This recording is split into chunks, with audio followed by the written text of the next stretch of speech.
1999년 9월 2일, 롱아일랜드에 살고 있는 코엔은 그의 집을 하미드에게 팔기로 했다. 그리고 코엔은 집을 비우기 전에 하미드로부터 부탁받은 것이 한 가지 있었다. 하미드가 예전에 집을 보러 왔을 때 집의 바닥 아래 공간에 있는 드럼통을 하나 봤는데 그것을 치워달라는 것이었다. 그것은 코엔이 이 집으로 이사 오기 전부터 그곳에 있었다. 그는 예전에 청소부들에게 돈을 주고 그것을 치워달라고 했었지만 그들은 150kg이 넘는 드럼통을 가져가는 것은 무리라고 하며 남겨두었다. 코엔은 직접 처리하기로 마음먹었고 용기 안에 물건들이 재활용이 가능한지 확인하기 위해 뚜껑을 열어보았다. 용기를 열자마자 고약한 냄새가 풍겼고 이상한 녹색 액체와 함께 사람의 손과 여성 신발이 들어있는 것을 보고 그는 기겁을 하였다. 즉시 지역 당국에 전화를 하여 신고하였고 형사들이 찾아왔다. 조사 결과 안에 들어 있었던 것은 임신한 여성의 미라였다. 오랜 시간 동안 드럼통 안에 밀폐되었기 때문에 시체는 부패되지 않았다. 검은 머리카락에 키가 작은 여성이었고 그와의 만삭인 남자아이를 임신한 것으로 밝혀졌다. 검사관의 부검 결과 이 여성은 30년 전 머리에 둔기로 인한 외상을 입었고 뒤통수에 10군데의 열상과 두개골에 여러 개의 골절상이 발견되었다. 여성은 히스패닉계로 사망 당시 20에서 30세 사이였다. 특이하게도 그녀의 치아에서 미국에서는 볼 수 없는 일반적이지 않은 칩과 치료를 받은 흔적이 있었다. 그러한 치료 방법은 남아메리카에서 주로 하는 방식이기 때문에 그녀가 남아메리카의 어느 나라로부터 온 것을 확인할 수 있었다. 드럼통 안에는 시체 외에도 포장지, 주소록, 노트, 화장품, 플라스틱 알갱이들과 꽃줄기 등 여러가지 물건들이 들어있었다. 검사관들은 증거 하나라도 잡기 위해서 모든 물건들을 자세히 살펴보았다. 특히 주소록과 노트에서 몇 가지 중요한 증거들을 찾을 수 있었다. 시간이 오래 지났기 때문에 육안으로는 확인하기 힘든 희미하게 적힌 글씨들이 살짝 보였다. 다행히도 당시에는 이것들을 복원할 수 있는 기술이 있었다. 법의학 기술자들은 종이를 건조시킨 후 비디오 스펙트럼 비교기를 이용하여 육안으로 볼 수 없는 글들을 복원하기 위해 노력했다. 며칠이 지나고 검사 결과가 나왔다. 메모에는 여러 글들이 적혀 있었다. 특히 이민자 비자 번호와 함께 레이나 마로퀸이라는 이름이 눈에 띄었다. 형사는 직감적으로 죽은 사람의 이름이라고 생각했다. 하지만 직감일 뿐 정확한 증거는 없었다. 그래서 주소록의 목록을 조사하였고 캐시 안드레이드라는 이름을 발견하였다. 신원조회 결과 30년이 지난 지금도 그녀는 여전히 주소록에 적혀진 주소에 거주하고 있었다. 형사는 즉시 캐시에게 연락을 하였고 레이나에 대해 물어보았다.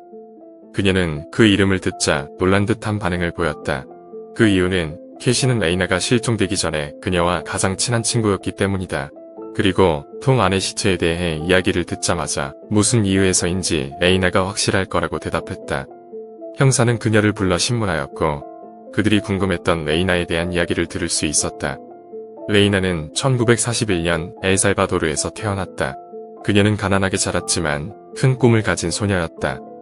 성인이 되어 남편과 함께 가정을 꾸렸지만 안타깝게도 남편의 외도로 인해 이혼을 하게 되었다. 그리고 더 나은 삶을 찾기 위해 1966년 미국으로 이민을 가기로 결심하였다. 뉴욕에 도착한 그녀는 독신 여성들을 위한 카톨릭 가정에서 거주를 시작했고 플라스틱 꽃을 만드는 멜로즈 플라스틱 공장에 취직했다. 레이나는 미국에서 자신의 꿈을 이루기 위해 공장에서 열심히 일했다. 그녀의 가족에게도 자주 편지를 보냈고 뉴욕 생활에 대해 공유하였다. 얼마 후 그녀는 시민권을 얻기 위해 영어를 배우기 시작하였다.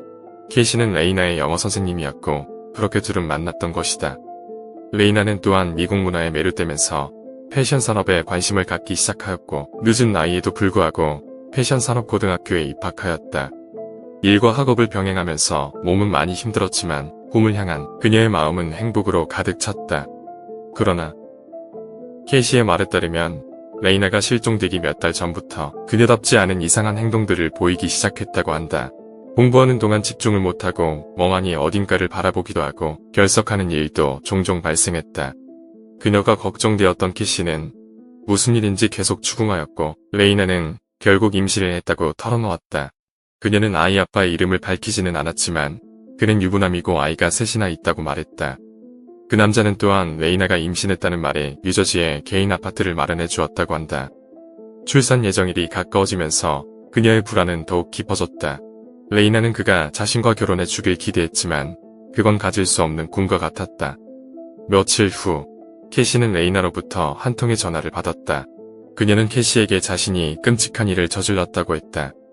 레이나의 말에 따르면 그녀는 절망한 나머지 그 남자의 아내에게 전화를 걸었고 불륜 사실과 함께 남편의 아기를 가졌다고 말했다고 한다.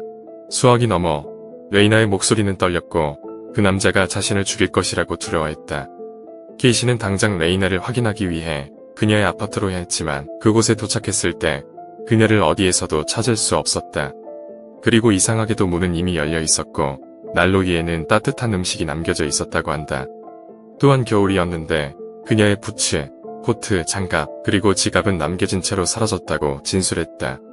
캐시는 그녀가 곧 돌아올 것이라고 믿으며 문 앞에서 몇 시간 동안 기다렸지만 그녀는 오지 않았다. 4시간 정도가 흐른 뒤 캐시는 실종신고를 하기 위해 경찰서를 찾아갔다.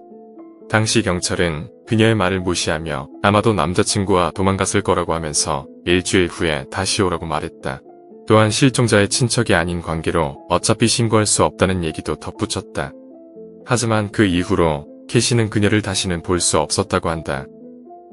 형사들은 캐시의 진술을 토대로 퍼즐을 하나씩 맞춰나갔고 드디어 레이나의 남자친구의 신원을 확인할 수 있었다. 그의 이름은 엘킨스. 그는 레이나가 일했던 멜로즈 플라스틱 공장의 공동 소유주였고 그녀의 시체가 담긴 드럼통이 발견된 저택의 예전 집주인이었다. 1999년 9월 9일 형사들은 현재 플로리다에 살고 있는 71세의 엘킨스를 찾아가 레이나에 대해 신문했다. 그는 그녀에 대해 아는 것이 없다며 부인하고 저택에서 발견된 드럼통에 대해 전혀 모른다고 딱 잘라 말했다. 태아의 친자 검사를 위해 DNA 샘플을 채취할 수 있는지 묻자 단호히 거절했다. 그리고 잠시 뒤 그의 아내가 집에 돌아오자 그 문제를 추후에 얘기하자면서 형사들에게 나가달라고 요청했다. 형사는 비치 카운티 지방검사에게 부탁하여 DNA에 대한 영장을 발부받았지만 다음 날인 9월 10일 엘킨스는 영장이 확보되기도 전에 가족들에 의해 실종 신고되었다. 그는 얼마 후 친구의 집에 있는 차고에서 총으로 자살을 한 채 발견되었다. 그리고 어떠한 유서도 남기지 않았다. 검사관은 엘킨스의 시신에서 DNA를 채취해 레이나의 시체 안에 태아의 DNA와 대조해 보았다. 검사 결과 99.93%의 확률로 친자임이 입증되었다. 형사들의 말에 따르면 사건 당시 엘킨스는 레이나를 공장으로 유인하여 그녀의 머리를 둔기로 내려쳐 살해한 뒤 시신을 드럼통에 넣고 롱아일랜드에 있는 자신의 집으로 보낸 것으로 추정되었다. 그리고 시신과 함께 플라스틱, 알갱이들을 가득 채워 그녀의 유해를 가까운 바다에 가라앉히려고 계획했지만 자꾸 떠오르는 바람에 어쩔 수 없이 드럼통을 저택의 바닥 아래의 공간에 숨긴 것 같다고 추측했다. 사건이 정리된 후 레이나의 시신은 그녀의 고향으로 돌아갔다. 가족들은 슬픔과 함께 그녀를 맞이했다. 그리고 95세가 된 그녀의 어머니는 그녀를 땅에 묻고 불과 한 달 후에 세상을 떠났다고 한다. 시청해주셔서 감사합니다. 구독과 좋아요는 영상을 만드는 데 큰 힘이 됩니다.